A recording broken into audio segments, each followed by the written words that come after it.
Okey. Saya share ini jujur cara saya trading harian saya. Kira saya bermula sebenarnya daripada intraday lah yang lebih saya fokus sebenarnya. Tapi saya tak lupa juga kepada weekly dan monthly. Okey, apa pun sebelum kita trade, ini style saya, sebelum kita trade pastikan tenang dan sihat, baru kita trade. Okey, macam biasa saya akan mapping daripada monthly ke H1.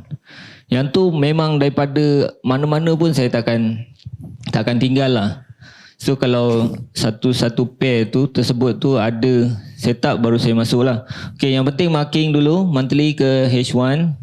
Tandakan SCZ1 di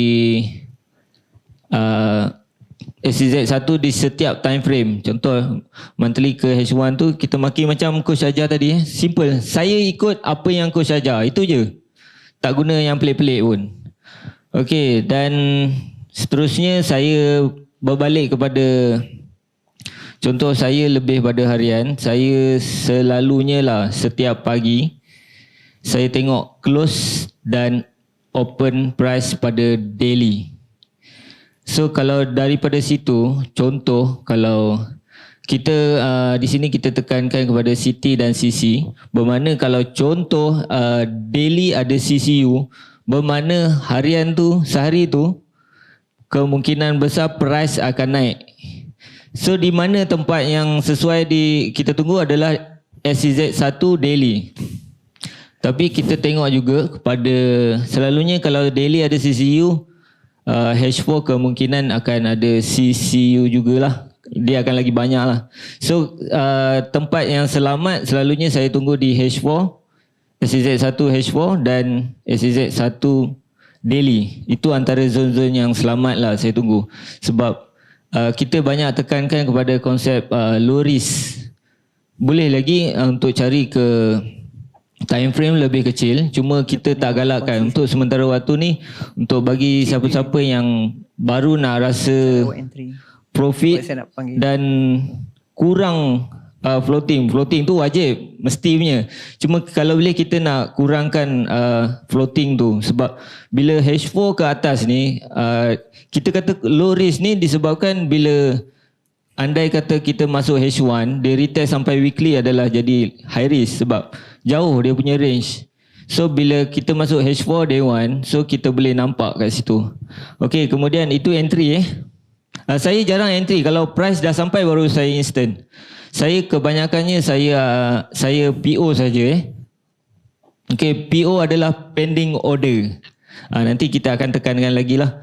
Okey, seterusnya TP. Okey, contoh TP yang terdekat saya adalah MA Purple H4. Okey, saya akan, kalau anda kata PO saya dah ambil di MA Pink, saya akan, contoh saya entry di MA Pink. TP pertama saya adalah di MA Purple H4.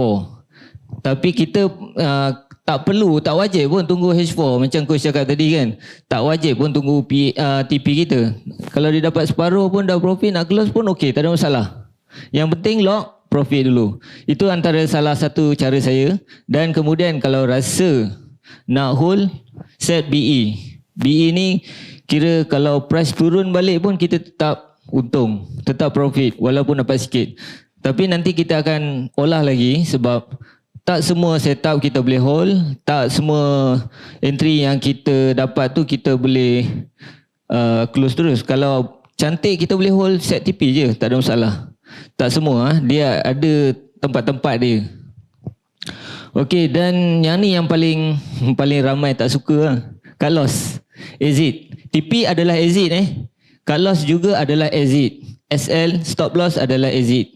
Okey, jelas sebab tak ramai yang tahu sebenarnya TP tu adalah exit. TP adalah exit sebenarnya. Cuma TP exit profit biru. Cut loss profit merah. Okey. Macam saya tadi, saya pun ada dengar tadi bualan coach tadi, dia 10% dia punya restore. Tapi macam saya ada beberapa cara untuk saya cut loss. Okay, simple tadi entry, kita analisa, lepas tu kita entry, lepas tu kita cari tempat zone TP, semua dah selesa semua dah tahu zone TP, dan kemudian zone exit SL CL cut loss. Selalunya saya akan contoh H4 CCU, saya akan cari buy, betul? Tetapi jika ada CCD, bermakna CC yang bertentangan. Kalau you buy, ada CCD, bermakna kena cut loss lah di H4. Ini tak wajib follow saya sebab ada setengah yang student dia cakap, saya follow Cikgu Dani, dia kata, dia follow H4, dia selagi tak ada CCD, dia takkan cut loss. Rupanya account dia 50 USD je. So dia hold sampai MC, bermakna salah cara dia. Saya hold 001, contoh account saya 1K, saya floating baru dalam, contoh dalam 60 USD, saya hold je, tak ada masalah.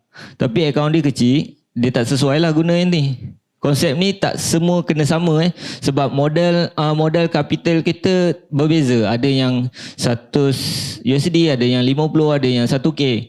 Itu ikut masing-masing punya cara lah untuk selamatkan account. Tapi selalunya selalunya saya tekankan H4 lah, sebab bagi saya ni bila ada CCU bertentangan, memang memang saya tak berani lawan lah. Macam last yang saya mengadu dekat coach, saya kena baru-baru ni saya kena dengan gold CCU H4, tapi saya kononnya nak ambil retest. So sepatutnya CCU H4 kita CZ1 buy lah, kita tunggu. Tapi saya sell dulu, konon dia turun, rupanya dia makin naik. Dan saya tak cut loss sehingga daily menjadi CCU. Bayangkan berapa jauh. So benda-benda ni kalau boleh kita elakkan, sebab saya buat benda tu sebab kononnya ini lah satu hari ni saya nak share sikit. Sebenarnya kita tak boleh nak trade dengan rasa. Sedangkan kita dah belajar, kita dah ilmu, kita tahu setup CT ataupun CC. Tengok BB contoh kan. Tapi ada satu perasaan ni, betul yang kata coach, ada yang bisik. Sebenarnya boleh ni, gerak hati. Sedangkan kita tahu setup ni tak menjebelahi awak, tapi duk rasa boleh kot. Yang tu tak nak. Sebab kalau dah rasa macam tu, kalau nasihat saya, dia dah ni nak sambung sikit dia dalam gerak dengan suara ni benda berbeza tau. Contoh, saya boleh bagi contoh Mira nanti kejap lagi. Okay. Suara hati ni biasanya dia membisikkan benda-benda yang tidak pasti. Gerak hati ni ialah feel.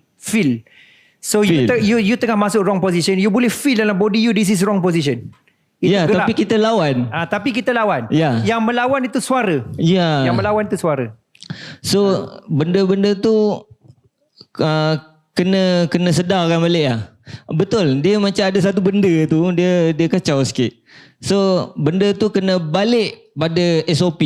Jangan terkeluar daripada landasan, confirm akan tergelincir. So benda-benda ni kena jaga lah, sebab dia melibatkan emosi. Exit ni. Okay, yang kedua exit yang selalu saya guna, selalu yang saya bagi tahu dekat student, risk tolerance. Sama ada nak pilih 10%, 20%, 30%. Ada juga yang sebelum ni coach, dia cakap saya risk tolerance saya adalah MC. Sampai habis pun tak apa, dia ada lagi 100 juta dalam akaun, tak ada masalah. Tapi kita sendiri kita fikir, okay, untuk setup ni kita contoh ada akaun 100 USD, maksimum dia berani floating adalah 20%. Bermakna 20% dia dah floating 20%, lebih je sikit, apa saja cara pun cut loss, selamatkan capital dulu. Sebab agak dia dah set dalam otak dia 20 USD floating, dia cut terus. Tak apalah, rugilah 20 USD, betul. Tapi kita ada lagi 80 untuk teruskan untuk esok lagi. Sebab bila benda-benda ni kita dah urus, InsyaAllah dia akan, memang tak semudah tu sebenarnya, tapi dia akan ambil masa untuk kita faham dia punya track dia. Okay, benda-benda tu penting lah. Dan akhir sekali,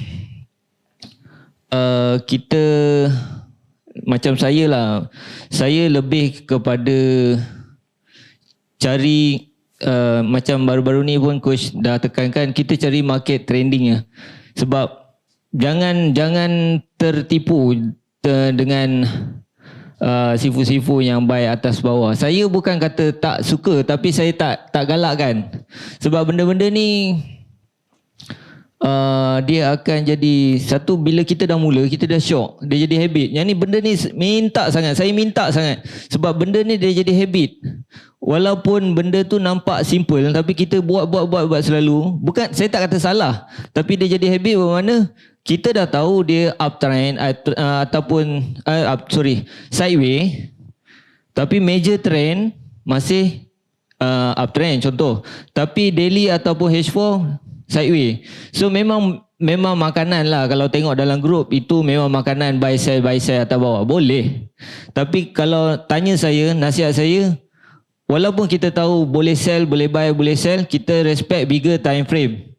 Okay, contoh bigger time frame adalah uptrend, bermakna fokus buy sahaja di H4 ataupun daily. Itu je.